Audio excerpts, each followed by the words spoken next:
Olá, boa tarde a todos e todas.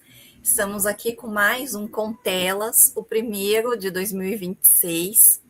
E o nosso projeto, então, objetiva facilitar o acesso a pesquisas científicas, promover a divulgação e popularização de publicações acadêmicas e produções audiovisuais, assim como construir diálogos entre pesquisadores, profissionais do audiovisual e comunidade. O Com Telas se dá por uma série de conversas aqui no canal do Telas, com profissionais da área do cinema, da televisão e do streaming. Então, agradecer a nossa convidada hoje aqui, a Dione Carlos, dramaturga, roteirista, atriz e curadora, que integrou a equipe de roteiristas de Guerreiros do Sol e atualmente trabalha, né, como roteirista em A Nobreza do Amor. Então, agradecemos a presença da Dione, ficamos muito felizes com o seu aceite em estar aqui com a gente hoje. Lembrando também, né, que esse ano a gente está firmando uma parceria, né, com o Obtel Brasil também. Então, eu vou deixar aqui depois as redes sociais, né, para vocês seguirem, do Telas, GP Telas e do Obtel, Obtel Brasil, para vocês acompanharem lá nossos conteúdos também. Vou passar a palavra para a professora Sandra, vice-líder do grupo Telas, e daí a gente começa a conversa com a Dione. Boa tarde a todos e todas. Obrigada pela presença. Dione, é uma satisfação imensa ter você aqui conosco nessa tarde. A gente sabe da sua agenda que é pesada, então ter aceito o nosso convite é uma alegria. Agradeço a professora Aline, que faz a grande organização de tudo. E então é isso. Quando você se sentir à vontade, a gente pode começar. Vamos lá. Obrigada pelo convite. Eu fico muito feliz sempre que eu posso contribuir, né, de alguma maneira, né, com a formação. Acho que a gente está sempre aprendendo, mas para mim fez muita diferença, né, presenciar, testemunhar, ouvir pessoas que já estavam atuando, né, na área artística, seja no teatro, no audiovisual. Então, eu sempre que posso, eu contribuo e me coloco à disposição, porque eu acho que é a nossa obrigação. Obrigada. Joane, a gente vai lhe fazer então algumas questões e você fique à vontade, assim, algumas vezes elas são reiterativas. Aí, se você achar que uma já entrou na outra, você fala, e é uma conversa que vamos ter, né? Mais um bate-papo na linha da informalidade, para a gente saber um pouco de você. Então, inicialmente, por favor, você faria para nós um breve, bem breve resumo de sua trajetória profissional e se e como os seus trabalhos apresentam convergências em termos assim de processo de criação, de características autorais, por favor. Sim. Eu acho que eu tenho uma história um pouco fora da curva, né? Porque quando converso com algumas colegas percebo que tem aí uma trajetória comum de fazer faculdade, terminar a faculdade, né? E aí ou fazer teatro desde a adolescência, alguma coisa do tipo. Eu por muito tempo quis ser jornalista e foi na faculdade de jornalismo que eu descobri que não ia ser jornalista. Uma professora muito sábia me mandou estudar artes cênicas ou literatura. Ela disse que eu estava no lugar errado. Tinha me mandado fazer uma matéria sobre a quantidade de cópias, né, da copiadora da faculdade, e eu acabei fazendo um perfil sobre o dono, né, da copiadora, que era um senhor que tinha migrado para São Paulo, enfim. E aí ela disse, olha, o texto está muito poético e você não traz a informação que a gente queria, que era a quantidade de cópias. E aí eu percebi que eu estava mesmo no lugar errado, e comecei a perseguir esse lugar, tentar achar esse lugar no mundo.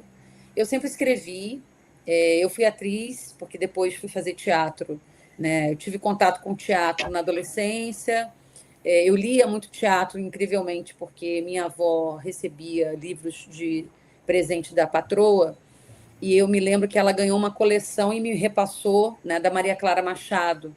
Então, a primeira dramaturgia que eu li foi A Revolta dos Brinquedos, que é uma peça super, né, revolucionária para criança. E aí, depois, na adolescência, conheci um colega, Bruno Baltazar, que é um ator, E ele sempre dizia, você tem que fazer artes cênicas, fazer artes cênicas. Ele acabou fazendo artes cênicas. Então, eu passei por esse processo da faculdade, não era faculdade, aí só com 28 anos que eu fui fazer teatro.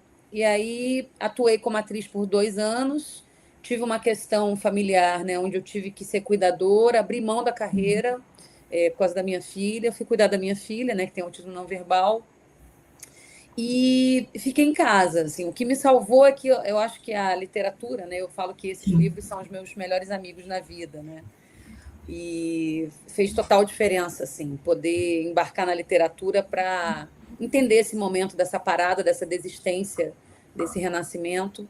E aí eu acabei indo para a SP Escola de Teatro, onde eu ingressei na primeira turma. E escrevendo compulsivamente, entendendo que era uma grande oportunidade ali, já aos 33 anos.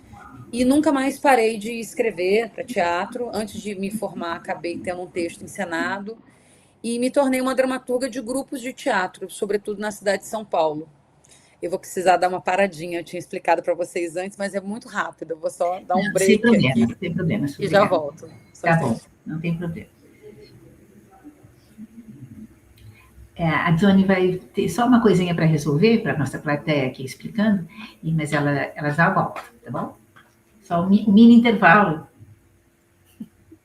Um intervalo para pegar um cafezinho, que a conversa vai ser boa. Interessante, né, Aline? Porque eu sempre brinco não, eu comento, né, que o que salva a vida da gente mesmo é muito mais do que a teoria, no meu caso, né? No meu caso, claro, é a literatura. E é isso que ela está trazendo, né? Sim. Não fosse a literatura, não sei quantas vezes eu já teria me atirado do quinto andar de algum lugar. Tem que ser pelo menos do quinto, né? Porque se for mais baixo... A arte, né? Eu acho que a arte... Sim, claro, é a arte. É que no meu caso, o apego à literatura é imenso. É uma identificação maior. Nossa, já foi? Estou rápida, resolvi aqui. Obrigada, Johnny. Desculpa. Eu estava aqui falando que o seu comentário é muito rico para mim, porque eu brinco sempre que eu não sei quantas vezes a literatura já salvou a minha vida. Muito mais do que a teoria, porque ela nos traz elementos assim da ficção, que na verdade tem tudo a ver com a dita realidade, né? E aí a gente se compreende melhor o que está se passando e a gente... Mas continue, por favor. E aí na SP é isso. Depois, né, me formei, fui trabalhar com os grupos de teatro, e nessa relação com os grupos de teatro, eu acho que vem a grande formação, que continua, claro que eu continuo escrevendo para teatro. O teatro é o amor da minha vida, é um lugar de religar e de encontro e de formação de pensamento crítico. Eu acho que isso é muito importante, assim. E a gente, às vezes, eu percebo, às vezes, no audiovisual, que as pessoas têm um olhar folclórico, assim, num pior sentido do teatro. Esquecem que o teatro é um berço. O teatro é um lugar onde um artista é bem formado, um ator, uma atriz que faz muito teatro, ele vai se relacionar com o texto de uma maneira diferente, e ele vai desfilar no audiovisual, ele vai dominar o audiovisual, porque existe aí um lugar realmente de aprendizado, de prática, muita prática, e de pensamento, e também eu acho que é um lugar da crítica, de você ouvir críticas, né? No teatro você ouve muita crítica. Eu acho que isso fez total diferença para mim. E, na sequência, eu comecei a receber muito convite para audiovisual, mas eu protelei, porque não teve um boom, né, no primeiro momento, de roteiristas negras, onde as pessoas queriam que você integrasse as salas, meio que para ter uma pessoa negra, né, para ganhar pontos, para pegar editais. E eu percebi esse movimento e me recolhi. No lugar de me lançar, eu recuei e esperei alguém que tivesse realmente interesse na minha escrita e não na minha presença étnica dentro das salas, né, para utilizar isso. E acho que foi uma decisão bem acertada. Eu acho que teve 2 decisões, vou falar isso aqui porque eu sei que pode ter muita gente que está começando, que eu acho que é uma coisa importante, que foram os nãos que eu dei no começo. Né? No começo, eu estreiei com pessoas que já estavam muito estabelecidas no teatro, as peças fizeram muito sucesso, e depois eu passei a não querer trabalhar com gente tão reconhecida, porque eu queria ser criticada pelo certo, né? Pelos meus trabalhos, pelo que eu escrevia. E aí estabeleci relações e parcerias com companhias que também estavam começando, que estão aí até hoje. E isso fez muita diferença para mim, né, na construção dessa trajetória. E no audiovisual foi a mesma coisa. Eu me recolhi até que um diretor, o Fernando Onesco, estava com um projeto na Disney, e aí foi o primeiro que eu perguntei: você já leu alguma coisa minha? Já assistiu? E ele tinha assistido várias peças. Ele conhecia profundamente, então ele era um admirador real do trabalho. E aí eu disse sim para ingressar numa sala de roteiro. Trabalhei na Disney por um ano, e aí depois acabei indo para a Globo, né? Fiz o laboratório de narrativas negras na pandemia. Eu tirei um tempo antes para estudar, porque é importante, né, a gente se preparar. E para mim, hoje, eu acho que eu consegui um bom equilíbrio entre teatro e audiovisual. Eu tenho muita vontade de fazer cinema, ainda não fiz, né, um filme, mas estou mais perto disso do que longe. Então, em algum momento, acho que eu vou conseguir realizar. Obrigada. Eu acho muito.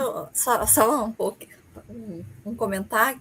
Não, que eu achei muito interessante esse teu comentário, né? Que você vem do teatro para a televisão, né? Para a telenovela, ficção seriada, que é algo que marca, né, a história da telenovela, os autores virem do teatro, né? Ali na ditadura, a gente tem Dias Sim. Gomes, né? Outros autores que fazem esse percurso, né? Que a gente vê que continua acontecendo isso também nos dias atuais. Porque a grande. É fato que a grande. A formação mesmo do ator, ela acontece no teatro, né?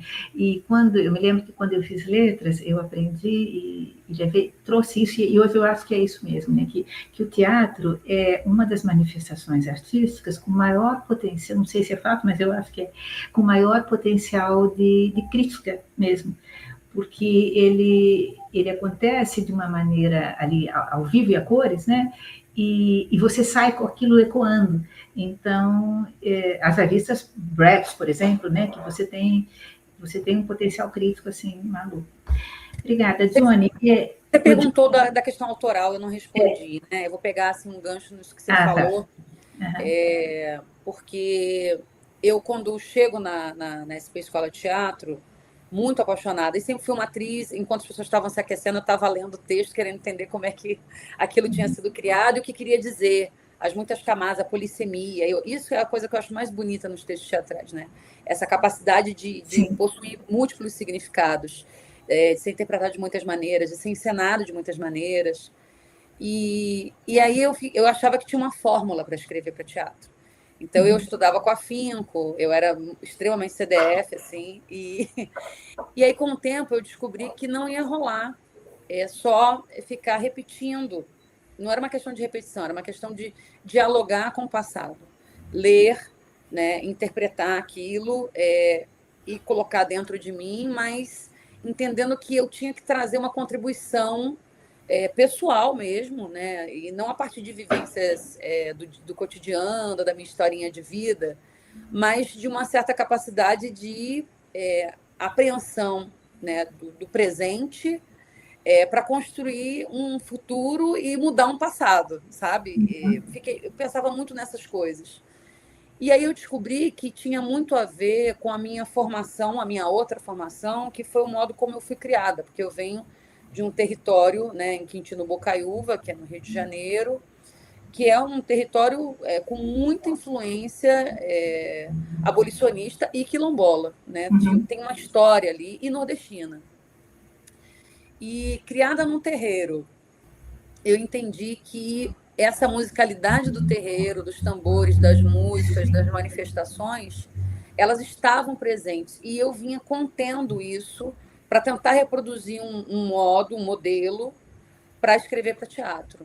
Quando eu me permiti, e isso com a exigência e o apoio, né, de mestres, de mestras que foram me orientando pelo caminho, e ali eu entendi que, ok, essa vai ser a assinatura, essa é a minha forma de escrever, essa é a minha contribuição. Né? É tudo que eu tenho para dar, porque passa por essa experiência desse corpo, dessa presença no mundo. e afinar esse instrumento sensível, e eu sempre digo isso para pessoas quando fazem oficinas comigo, que é muito importante a gente observar o que a nossa ori, a nossa cabeça anda comendo, né? O que a gente anda lendo, o que a gente anda ouvindo. E eu acho que a música teve um papel assim fundamental, a música e a literatura. Então, assim, os olhos e os ouvidos, né?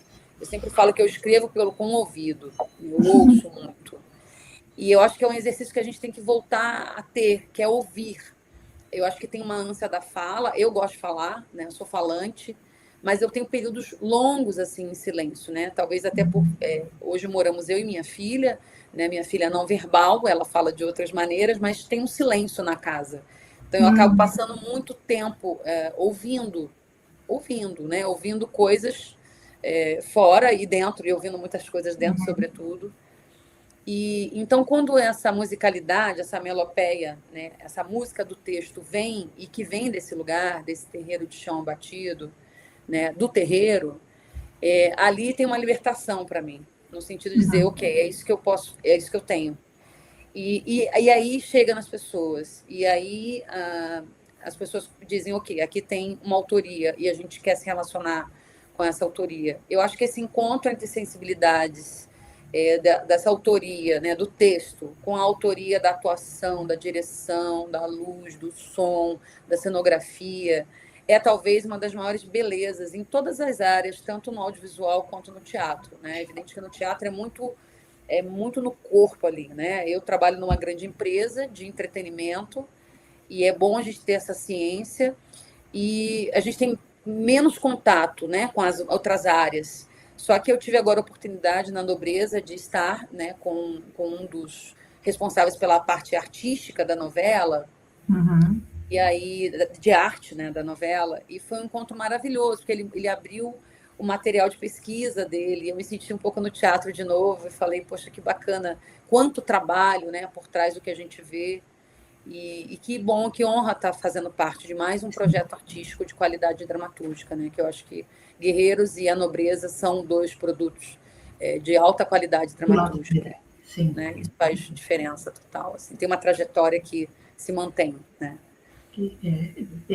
Para ter continuidade, né? Johnny, eu tinha uma terceira questão, mas eu acho que você, de certa maneira, já respondeu, então só vou ler para a gente ver se está, e daí eu vou te fazer das minhas, a segunda e última, porque a terceira era isso, ó. Em um panorama geral, como é que você perceberia a busca, eu acho que você acabou de responder, por histórias tidas como autênticas, né? Que é isso que você falou há pouco, e o investimento em diversidade, as histórias tidas como autênticas, o investimento em diversidade e as relações com os territórios para a promoção de cidadania no audiovisual. Me parece que você já abordou isso, não sei se a professora Aline concorda, com a sua resposta agora. De qualquer maneira, na 2, se você quiser voltar, é só porque você disse que tem uma premência de tempo, então eu estou reduzindo aqui para a professora Aline também poder trabalhar, né, com você. Então, além disso, vamos a 2. Quais seriam para você os principais desafios em trabalhar como roteirista de telenovela, que é uma obra aberta, exibida por meses na televisão aberta, né? E que envolve diversas áreas e profissionais do audiovisual, todos em termos de seus profissionais, todos com as suas características pessoais, seus estilos, suas vaidades, suas idiosincrasias, né? Como é que você veria isso? E fique à vontade também para aprofundar o que você acabou de dizer. Obrigada. É minha primeira novela aberta, eu ainda como colaboradora, eu acho que a carga maior é sobre os autores, né, sobre as autoras, porque, enfim, eles criam, eles têm a ideia, eles desenvolvem essa ideia, são eles que criam as escaletas, e a gente, por mais que a gente contribua, basicamente o trabalho do colaborador dentro de uma novela é escrever as cenas que chegam a partir das escaletas, né? O que a escaleta determina, você cria. É claro que você vai contribuir, né? Vai dar ideias, enfim, vai trazer outra possibilidade do que foi apontado, né? Até porque existem muitas possibilidades para uma mesma ação. Mas tem sido muito desafiador, tem uma responsabilidade, né? Porque, de verdade, parece que você está na seleção brasileira. Eu não tinha vivido isso ainda. As pessoas têm muita opinião sobre novela, elas não são tímidas para expressar a opinião delas, então seja crítico ou elogio, é tudo muito apaixonado, e eu acho bonito, porque a telenovela é um produto brasileiro, é uma marca do Brasil, e é muito bonito pensar nessa novela como uma novela que já nasce histórica, por conta do recorte que ela faz, né, dessa narrativa. E eu ontem mesmo estava me lembrando que na infância, por exemplo, o que me marcou em termos de audiovisual foi uma série chamada Tenda dos Milagres, né, a partir de uma obra do Jorge Amado, e que era uma série belíssima. E eu ficava pensando por que me mexeu tanto essa série? Porque eu me vi na série. Né, como uma criança lá suburbana criada num terreiro, eu me via, uma parte minha se via na série. Eu via pessoas parecidas comigo na série. E tinha uma alta qualidade dramatúrgica. Essas adaptações literárias que a Globo fez, nós temos grandes produtos, né? Os Maias, enfim, você tem grandes produtos que foram produzidos e que fazem parte da nossa formação intelectual, porque muitas pessoas, a partir de uma série, acabam lendo o livro e acabam lendo o autor e lendo outros livros. Então, assim, tem um movimento. E eu acho que a novela aberta, o desafio é porque tem muitas mudanças no meio do caminho. Às vezes uma mudança, às vezes você está lá na frente escrevendo, aí está rolando uma gravação, vai ter um personagem que se destaca, que o público fica apaixonado, você vai ter que voltar. Então tem muita volta, estão sempre voltando, a gente está sempre reescrevendo, sempre reinventando. E é uma literatura aberta, é como escrever um livro numa live. É mais ou menos isso, é como se, sei lá, Socorro Cioli sentasse aqui e fosse escrever Oração para Desaparecer, que é o meu livro Obsessão do momento, para estar aqui ao vivo escrevendo, entendeu? Então, assim, é muito desafiador, é um trabalho onde você escreve muito, né, porque a carga é grande de cenas, você tem que estar muito dentro da novela, são muitos núcleos, uma novela grande, e lidar com o que chega, lidando com o que chega, porque no caso de Guerreiros, era uma novela fechada, então tinha 45 capítulos e era isso. Não tinha o público interferindo. Tá. Tinha muita interferência da própria empresa, porque a gente trabalha com pessoas que leem, né? Então, assim, novela tem isso também, são muitas pessoas dando opinião. Sim. Você tem vários setores que leem, né, aquele texto que você manda. Então, ele vai passando por muitos olhares, muitas opiniões, e aí você precisa ter muita corpo, sabe? Tem que ter musculatura para escrever novela. Assim, Luca Rachid, que é essa grande roteirista que eu amo, né? Essa mulher incrível, Júlio, o Elísio, né, que são os autores principais, ela sempre fala, novela é prática, você vai pegar os macetes na prática. Então ela fala do modo como ela foi ensinada, né, por Gilberto Braga, por gente incrível, que pegou ela aqui e falou, olha, é assim que se faz. E coisas, detalhes, assim, tipo, olha, aqui não pode ser muito grande porque a dona de casa... Entendeu? Precisa cuidar do filho nesse horário. Então tem a coisa dos horários, enfim, eu estou aprendendo. E eu adoro, eu me sinto super juvenil, assim, iniciando uma coisa totalmente nova e estou apaixonada. Eu quero muito escrever novela, ser autora, né, de novela, e eu acho que estou sendo preparada para isso. Quero muito essa relação com o público, esse grande público, né, de lugares do Brasil que a gente nem imagina. Porque a gente, às vezes, acha que todo mundo vai ter acesso, né, aos streams, e a realidade do Brasil não é essa. Não é, então, não a Globo é. ainda é um lugar. A telenovela é bem isso, como você traz mesmo, ela tem essa característica, a telenovela ela é viva, ela é uma coisa, ela tem vida própria, né? Para bem e para mal, ela tem vida própria. Então, isso é realmente muito significativo e faz toda a diferença, né, no cotidiano do trabalho de quem está envolvido, né? Johnny, obrigada. Vamos passar, então, a palavra agora para a professora Aline. Obrigada, Sandra. Antes da minha pergunta, né, pegar um gancho do seu comentário, você falou, né, que essa A Nobreza do Amor é a primeira novela aberta, né, escrita para TV aberta, e Guerreiros do Sol foi escrito para o streaming, né? E agora está sendo exibida na TV aberta. Você está acompanhando, assim, qual a diferença da recepção do público? Porque a gente brincava que Guerreiros era uma novela para meia-noite, né, gente? Guerreiros enfim, E aí, claro, teve um corte, né? Tem um corte grande, assim, de cenas mais, enfim, tiro, porrada, bomba e muito sexo. Então, assim, teve que fazer uma edição, porque realmente para a TV aberta a gente né, não tem como controlar, assim, às vezes. Tudo bem que está passando mais tarde, mas mesmo assim pode ter, né, um jovem, uma criança. Tem uma preocupação que eu acho que é ética a gente ter mesmo. E acho que essa coisa da ética tem que estar presente quando a gente escreve, a gente tem que ter noção da responsabilidade do que a gente está criando, né? Eu falo também nas aulas de dramaturgia que as principais religiões monoteístas elas foram baseadas na escrita. Então, olha só, né, o problema. Né, uma dramaturgia, um texto é capaz de criar uma religião, uma ideologia, tudo vem do texto, né? A Rosane Svartman, que eu já tive o prazer de trabalhar também, ela sempre diz: nós somos o chão que dá, que sustenta tudo, né? Do jornalismo à dramaturgia, somos nós que criamos. Então a gente precisa estar muito atento, né? Muito ligado a isso e entendendo que às vezes você vai precisar sim fazer adaptações. E eu acho que houve essa adaptação, isso já foi falado, né, na imprensa que houve uma redução, está com menos episódios, né, porque tiveram que cortar várias coisas.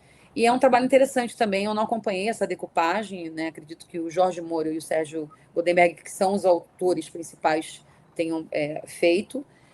E está sendo assim maravilhoso. Eu moro aqui, estou aqui agora, né, me dividindo entre Pernambuco, Rio, São Paulo, mas muito mais em Pernambuco por uma escolha de vida.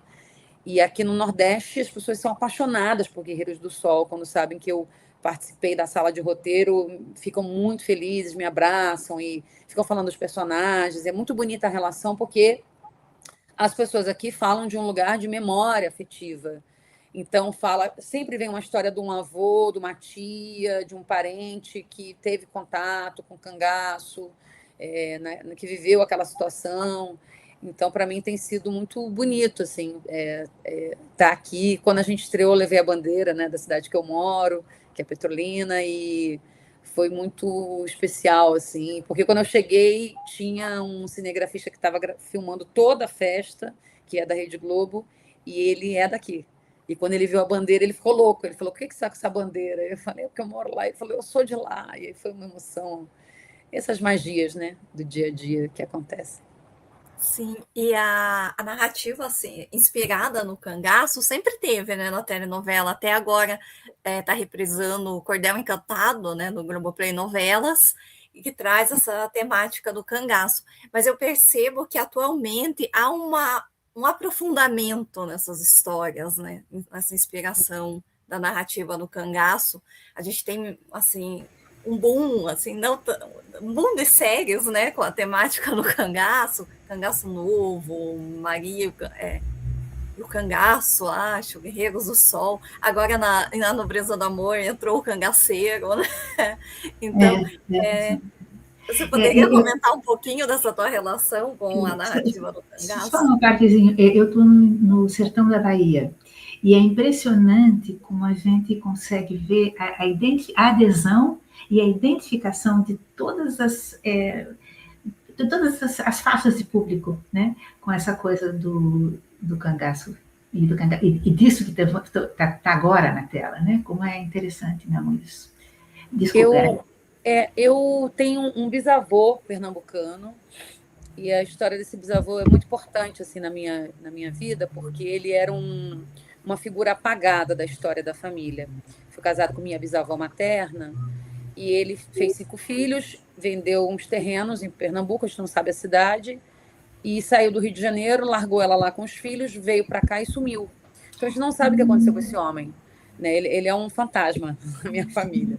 A gente não sabe se ele morreu, se ele foi assassinado, se ele resolveu não voltar, se ele não conseguiu voltar, a gente não sabe o que aconteceu. Basicamente, ele veio para pegar um dinheiro e nunca voltou. Então, eu não sabia o nome dele até o ano passado. E eu venho pesquisando essa raiz, porque tem 2 coisas que eu percebo, só para falar assim vou chegar porque que o cangaço acho que vai conectar, né? Mas eu não sabia, não sei a cidade, mas aí descobri há 2 anos atrás, pesquisando, né, com a ajuda de outras pessoas, o nome desse bisavô. Finalmente, uma tia achou um documento, a gente conseguiu descobrir, porque minha bisavó se vingou dele apagando o nome dele, a memória dele. Então a gente não sabia nada dele. Só que ele era de Pernambuco, era a única informação que a gente tinha. E aí eu comecei a perceber, vindo para cá, quando eu comecei a frequentar, que tinha algo aqui em tudo, tanto no lugar quanto as pessoas, a música, a comida, que me levava para uma vivência que eu não tinha experimentado e que talvez fosse uma memória celular ancestral muito forte de um refúgio, um lugar refúgio. Eu, quando comecei a vir para cá, eu falei, isso aqui é um refúgio, esse território é o refúgio, é um oásis. Hoje eu digo que a minha casa é um oásis. Eu construí um oásis para viver no meio do sertão, né? No meio do deserto, que não é deserto, né? Que é super florido, maravilhoso. E aí eu, assim, de uma maneira muito curiosa, sempre pensava nesse bisavô, mas ele estava lá esquecido, apagado. Em 2013 ou 14, não, acho que foi 2015, eu fui convidada pelo Alex Araújo para escrever um texto para uma Bienal em São Paulo de teatro, uma cena. Era uma Bienal Internacional de Teatro da USP. E eu estava muito doente e era uma coisa assim, ele precisava de um texto em 24 horas. Era uma coisa assim, ele me ligou um dia antes e falou, Dione, eu fui convidado, ia ser um texto, mas eu não acho que não é esse texto, não estou incomodada, eu queria... Você não consegue escrever uma cena? Era uma cena de minutos. E eu estava muito doente, eu tive uma febre. E aí, andando na rua, me deu uma intuição, algo falou assim na minha cabeça, você vai pesquisar sobre Maria Bonita. E eu fui pesquisar sobre Maria Bonita. E eu pensei, gente, essa história é muito incrível, assim. Essa presença das mulheres no cangaço é muito incrível, assim. Terrível e incrível. E precisa ser contada. É claro que eu já sei que muita gente escreveu sobre isso, mas eu quero contribuir, vou escrever. Eu escrevi Bonita. E no dia da Bienal, quando a atriz fez a cena, Caroline Herxfeld, quando terminou, teve um silêncio. Eu achei que a gente ia ser vaiado. Eu fiquei com muito medo, porque teve um silêncio de minuto, assim. Apagou a luz e ficou aquele silêncio. Ninguém aplaudiu, e de repente explodiu um aplauso. Ai, E aí eu senti a energia. Eu falei, tem alguma coisa aqui que eu preciso mergulhar. Fui pesquisar, a gente se uniu e o Alex falou, a gente precisa fazer esse trabalho. E aí escrevi o Bonita, a gente estreou no Sesc Ipiranga, foi a peça mais vista do teatro. Eles têm lá um teatro mínimo, que é um teatro menor. Era uma peça com dois atuadores, uma atriz e um ator, mas fazendo vários personagens. Eu escrevi o Bonita. E o Bonita me abriu as portas, né, para o Sesc. O Bonita me abriu as portas das universidades. A Bonita hoje integra, né, a prova prática do curso de artes cênicas de várias universidades pelo Brasil. E foi um texto que foi me abrindo o caminho, como outros textos, mas eu acho que o Bonita foi o primeiro, assim, que algo aconteceu. E aí eu entendi que eu tinha alguma conexão mesmo com esse território, com essa história do cangaço, porque são samurais, né? São os nossos samurais. Eles não... Só que eles não serviam a ninguém. Eles não tinham uma motivação ideológica, política, o que torna tudo ainda mais fascinante e terrível e instigante.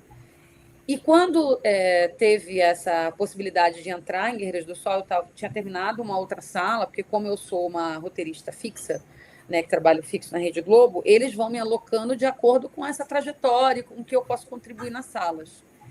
E eu dei muita sorte, evidentemente. Claro que eu falo que a sorte a gente constrói, então assim tem a ver com essa trajetória também que foi sendo construída.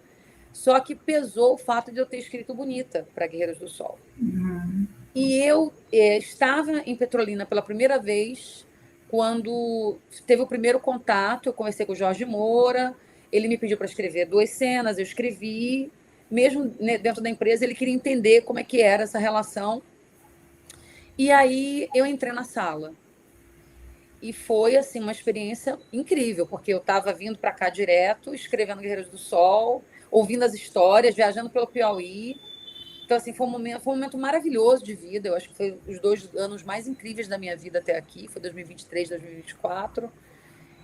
E escrevendo para teatro, né? Teve o Cárcere, porque as mulheres viram búfalos, que eu acho que tem muito a ver com Bonita, porque também são as mulheres. E o cangaço, pela perspectiva feminina, ficou muito presente em mim. E Guerreiros traz isso, né? É a perspectiva, a narradora da história é a Rosa, não é o Josué. Ela é a pessoa que conta a história. É o ponto de vista da mulher sobre essa experiência, das mulheres, né? Sobre essa experiência do cangaço. E as relações homoafetivas dessa novela, que são lindas, né? Eu acho que a gente sai de um lugar da caricatura, né, do amor, né, homoafetivo, lesboafetivo, e vai para um lugar poético, amoroso, né, subjetivo. Todas as personagens têm subjetividade. A gente sai desse lugar social. Né? É poético. Então, foi muita riqueza. Assim. Guerreiros foi uma experiência muito especial. Assim. Como a Nobreza está sendo agora também. E são obras que falam, que trazem, né, na narrativa, no tempo diegético passado, mas falam muito sobre o presente, né? Então, eu queria te perguntar, como que você vê essa conexão dessas narrativas que falam do passado, né, mas para criar conexões com o nosso tempo presente? E a importância da telenovela para discutir, né, o nosso Brasil, tanto no passado quanto no presente. A Leda, né, a professora Leda Maria Martins, a Leda fala sobre esse tempo espiralar, né, que tudo volta a acontecer. E eu costumo dizer que o Brasil ele tem um passado que não passa, um presente que não acontece e um futuro que não chega. A sensação é essa no Brasil, porque é uma repetição. Eu sempre digo que o cangaço está recuperado agora nas narrativas, está sendo retrabalhado, porque a gente está vivendo a década de 30 de novo, é a minha sensação. Pensando no Brasil mesmo, assim, a gente tem os mesmos movimentos, até figuras, né? Na época da pandemia, teve aquela história, é só uma gripezinha. Essa frase também foi falada, não na década de 30, antes, na gripe espanhola, mas é isso, o Brasil fica se repetindo. E eu acho que hoje a gente tem uma questão que é muito antiga e desde sempre, desde que houve a invasão do Brasil, que é essa mobilidade mínima, né, dos grupos minorizados. Ele causa uma espécie de tsunami nas classes que se colocam como dominantes, né, e que não aceitam essas presenças. Basicamente, acho que o desejo era de extermínio mesmo, assim. Ou de um retorno à escravidão, à ditadura, enfim. É por isso que porque tem um apelo, tem uma dor da perda do protagonismo, né? Tem uma dor de não ser mais universal. Me tiraram, me roubaram esse lugar do universal. E a gente luta pelo direito de existir. Então, a grande ousadia é estar viva, produzindo. Eu sempre falo, quer se vingar? Viva bem, cuide bem de você, da sua cabeça, da sua saúde mental. Porque, realmente, o Brasil ele é muito desafiador. E a própria dramaturgia narrativa do Brasil, se a gente for pensar em política, não só da história, mas na política, fica muito difícil concorrer. Qualquer série que você veja política, né, The House of Cards como é que é? House of Cards of Jararaca, na época as pessoas brincavam, porque assim, a gente são muitos golpes, né? É um país de golpes, é um país racista, é um país classista, é um país que não olha para dentro, é um país que, de certa maneira, a gente acaba se odiando. E aí estou fazendo um recorte aqui do país que ainda tenta querer imperar, porque assim, as contribuições que a gente tem, né, desses grupos minorizados, né, ditos minorizados, é imensa. É o chão, é o melhor do Brasil. Né? Vou pensar em manifestações populares, a gente tem muito a aprender como artista, com o carnaval, com o boi-bumbá, com a congada. A gente tem muito a aprender com as manifestações populares, porque elas são altamente politizadas. Elas olham para dentro do país, do território. Né? E a gente precisa fazer esse exercício. A Rosana Paulino, que é uma artista visual, sempre a cito, ela sempre diz isso, é preciso olhar para dentro, né, como artista, a gente precisa, como artista brasileira mesmo, olhar para dentro desse país, desse território. E eu acho que as novelas desempenham um papel fundamental, porque as pessoas ainda assistem novela, né? A Nobreza agora está com um diferencial que é um público jovem assistindo a novela. Isso é muito legal, você imaginar, né, que jovens estão vendo essa novela, tendo acesso a uma visão de África, de origem, outra, no sentido de que a gente vai falar de realeza, de conhecimento científico, de personagens históricas, né? Nós tivemos agora, né, cenas da novela que retratam a história, que recuperam figuras históricas, né, que muitos jovens nem sabem, nem conhecem. Então, é um papel artístico, pedagógico muito importante que a gente está desempenhando, e ciente da relevância e do impacto que isso pode causar nas futuras gerações.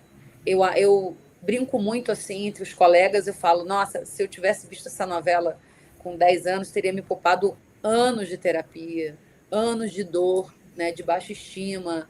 Então, é muito bonito imaginar que essas crianças hoje, meninas negras, podem sonhar que elas serão princesas, que elas são Sim. princesas. Esse imaginário é muito importante. E de uma maneira naturalizada, né? É o que é. Ok. Não tem por que se justificar, explicar por que eu sou, né? E eu acho que isso vai fazer muita diferença, assim. Eu espero que seja a primeira de muitas que vai naturalizar as presenças, que vai trazer a história e fazer jus à realidade, né? À verdade, porque, na verdade, esses reinos africanos, essas rainhas, elas existiram, elas existem e continuarão existindo, né? Porque, enfim, enfrentaram talvez a pior tragédia, catástrofe humana que foi a escravidão. Nada se compara à escravidão, que foi a escravidão. É uma vergonha para a humanidade.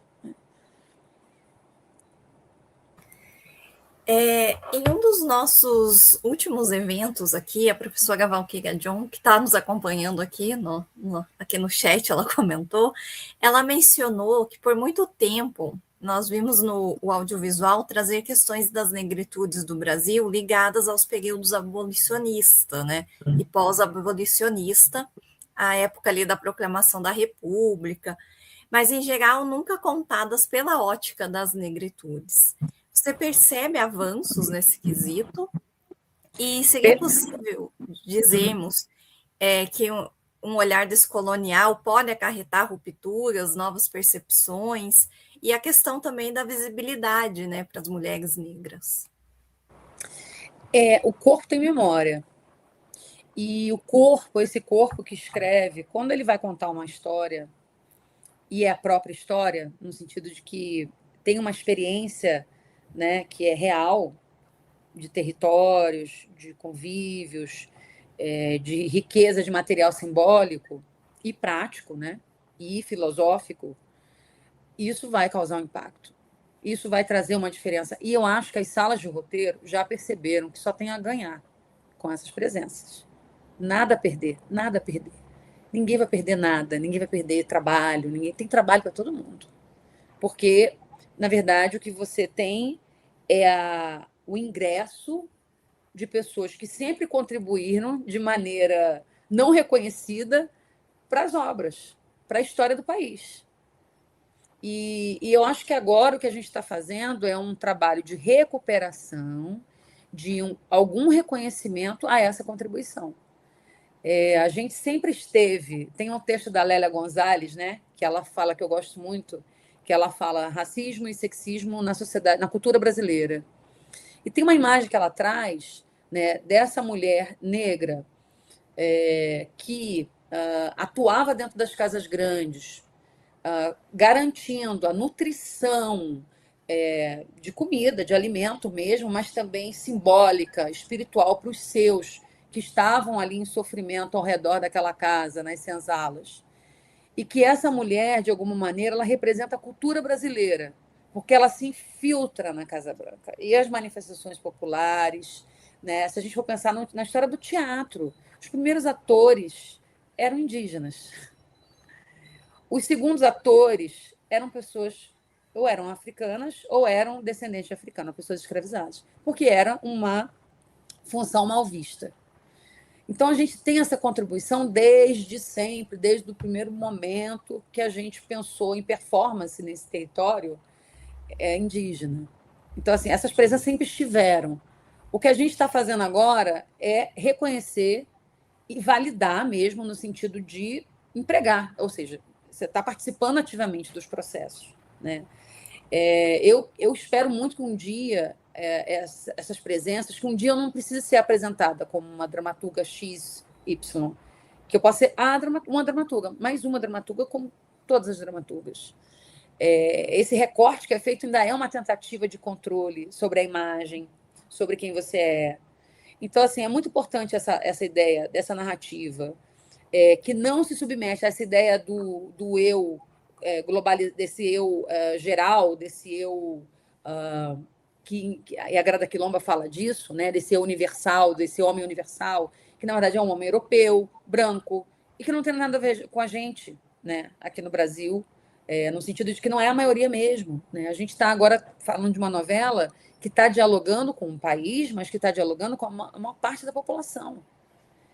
E aí a gente precisa, como artista, né, e como pessoas decentes, porque eu acho que ser antirracista é ser decente, é reconhecer que há uma mácula, uma maldição, né? Eu lembro que, conversando com o André Munduruku, a gente brincando, uma vez ele falou assim para mim: o Brasil precisa de exorcismo.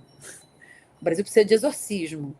E aí eu brinquei e falei: precisa também de análise, assim, porque tem uma questão aí psicológica mesmo, de terapia, de uma falta de pai, porque é um país sem pai, é um país com muitas mães solos. Teve o show da Shakira agora, achei maravilhoso ela trazer essa questão, porque assim é uma questão.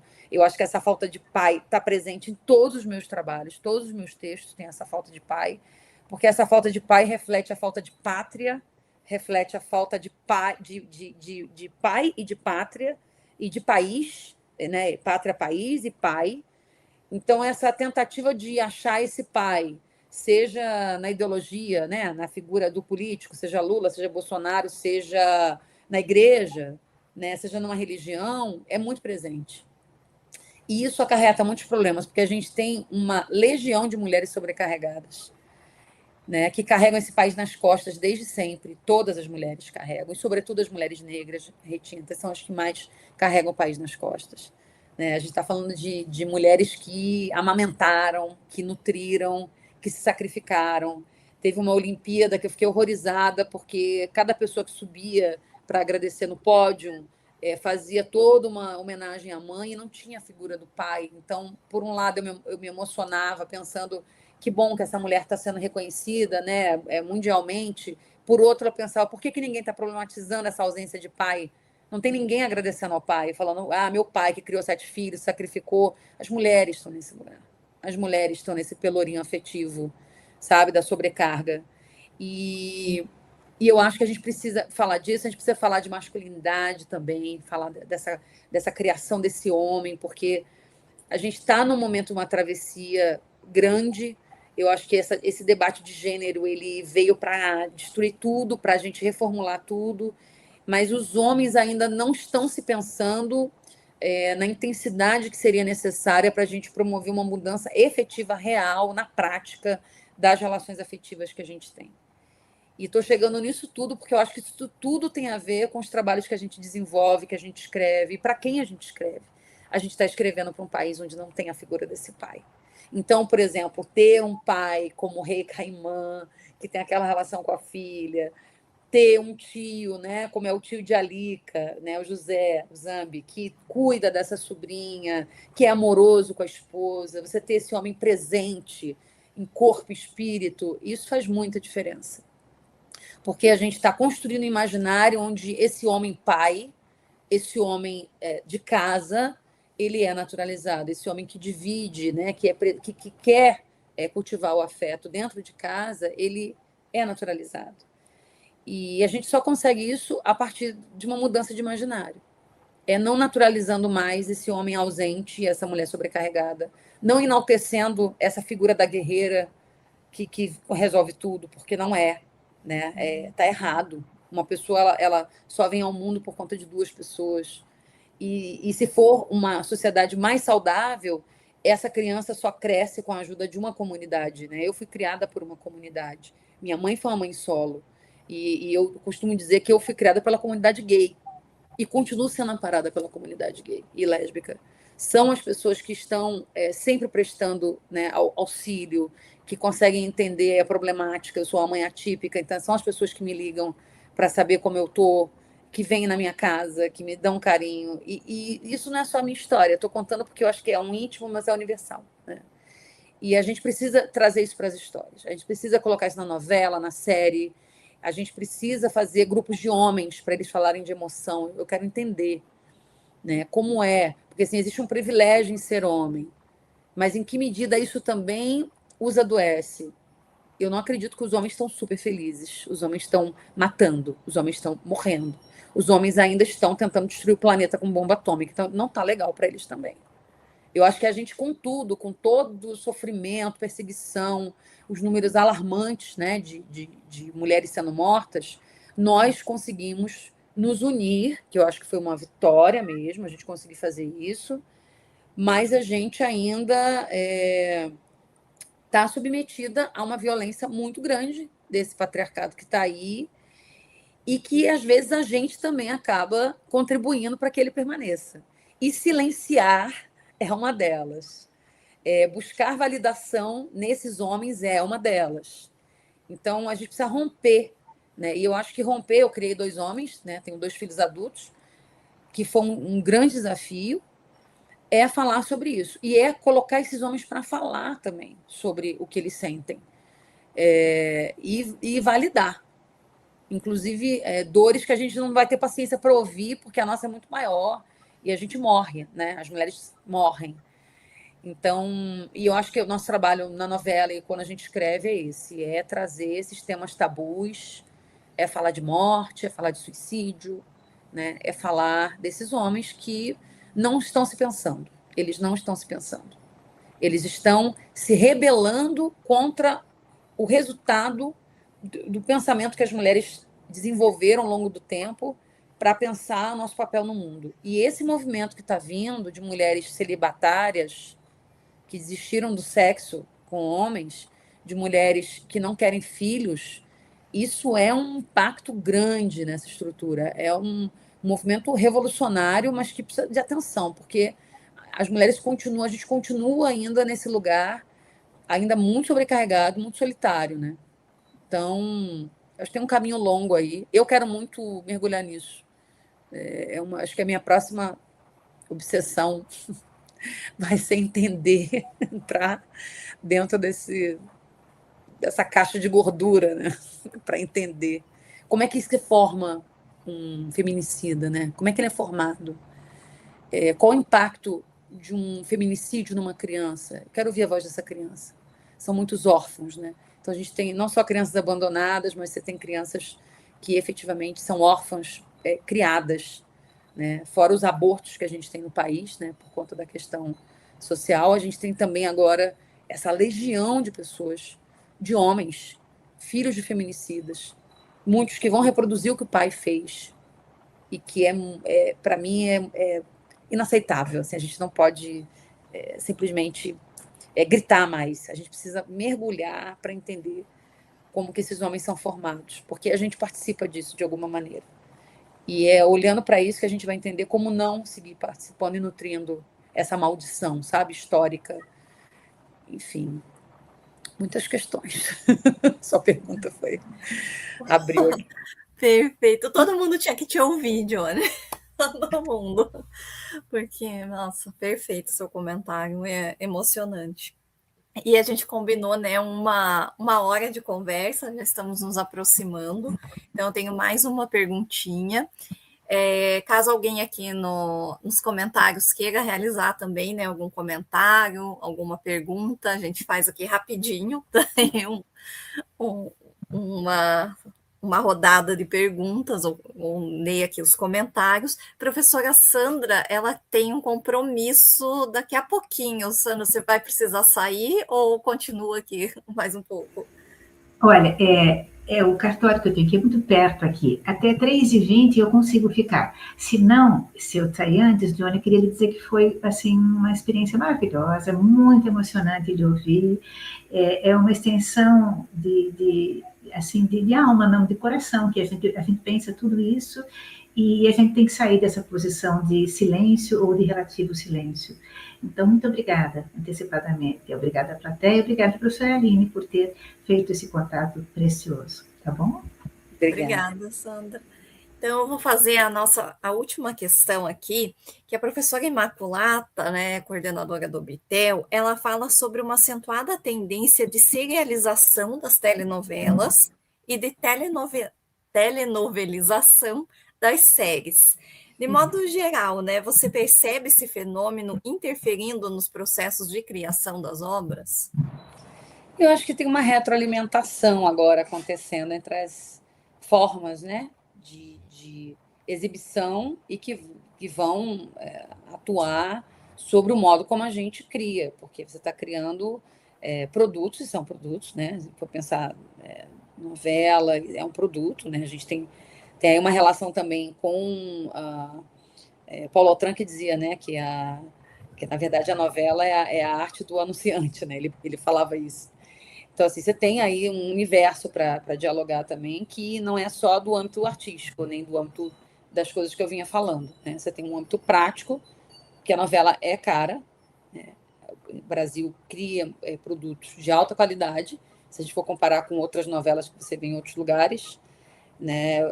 É muito bem feito. Bom, Guerreiros é um filme, né? Guerreiros é cinematográfico. A Nobreza do Amor é uma novela cinematográfica, são novelas cinematográficas. Isso tem um custo, né? E eu acho que com a coisa dos streamings, né, hoje, por exemplo, as pessoas têm a possibilidade de ver a novela tanto no horário quanto num segundo horário, que a Nobreza é reprisada. Eu estou com 2 novelas no ar que são quase no mesmo horário, quando a Nobreza é reprisada, e logo depois, né, do Guerreiros do Sol. E as pessoas também vão para o Globoplay para assistir as novelas, porque aí elas maratonam. Então, tem um comportamento de maratonar a novela. E isso está muito presente. E a gente está tentando entender esse fenômeno. Como é que a gente se relaciona com isso? Como é que mede o sucesso de uma novela hoje, sendo que você tem a possibilidade, né, do canal de streaming, sendo que você tem o Instagram, que muita gente assiste, eu mesmo assisti já algumas coisas pelo Instagram, no sentido de estar a par do que está acontecendo e formando opinião sobre determinada obra. Então, acho que a gente está num momento de transição também no audiovisual para entender essas muitas formas de criar e de exibir, né, essas obras. Tem as novelas agora, né, curtas, né, que agora está super em voga, né, 3 minutos, enfim. Tem uma mudança aí acontecendo. Só que a telenovela sempre vai ter o lugar dela no Brasil, porque ela faz parte da nossa memória afetiva, ela faz parte da nossa formação. Então, assim, é uma questão que ela vai seguir, sabe? A gente pode ter novelas menores, fechadas, né? Você pode ter essas novelas mais curtas agora, mas você sempre vai ter a telenovela como um produto genuinamente brasileiro e que tem um público, sabe? E que tem um público de torcida de futebol, apaixonado. E quando odeia, odeia também e dá a sua opinião. Tem que saber lidar, né, com o lado bom e o lado ruim da recepção. É um desafio. Bom, eu gostaria de agradecer, então, a Johnny. Estou impactada com a beleza da sua fala, né? Muito bom ter você aqui.